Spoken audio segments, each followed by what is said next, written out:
I mean, it's a very well-known piece. When I was growing up, I didn't know what Pirates of Penzance was, but I'd heard of it, and I knew some of the songs without even knowing the piece.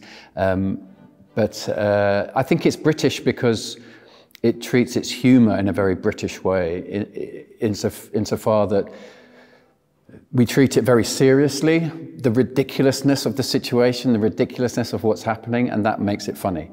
We're not sort of overplaying it or trying to make laughs. It's the situation that is very funny. Also, the fact that, you know, it pokes fun at the establishment, at the army, at the police force, at royalty, and that's very British, especially in humour. You know, most comedians in England take their material from mocking the establishment. So I think this does that, and it's amazing that a piece so old does the same as sort of comedians are doing these days. It's a great testament to what Gilbert was writing at that time.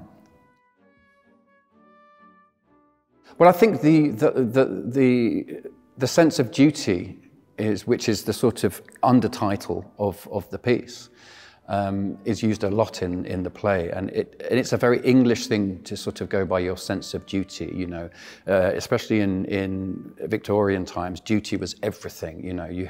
That showed what sort of person you were if you had a real sense of duty. And so I think all the sort of ludicrous decisions that are made in the piece come from this sense of duty, which. And I think that sums up the piece completely, really, in terms of its kind of Victorian manner, its English manner, but also its absurdity. So for me, a stage version of Pirates needs a lot of vividness in terms of colour, in terms of comedy, in terms of pace, in terms of music.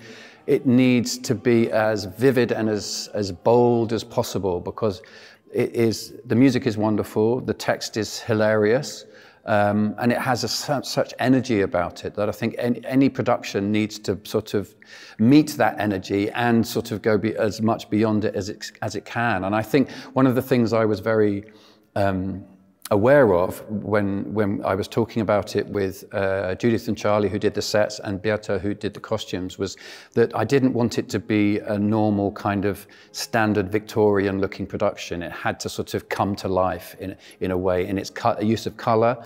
I sort of used Monty Python kind of as a kind of reference point, so that we made things larger than life. We have sort of hilarious things that happen in the overture, which we've kind of created in order to give it that colour right at the beginning, because I think that sets the tone for the whole show.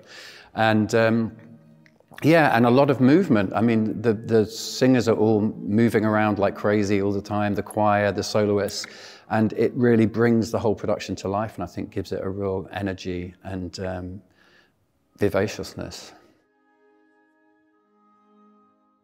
I think the audience can expect to see a bold, fun, vivacious, colourful, funny production, full of wonderful music, full of wonderful acting, and full of wonderful dancing. And it kind of all comes together to create a very special, I think, performance.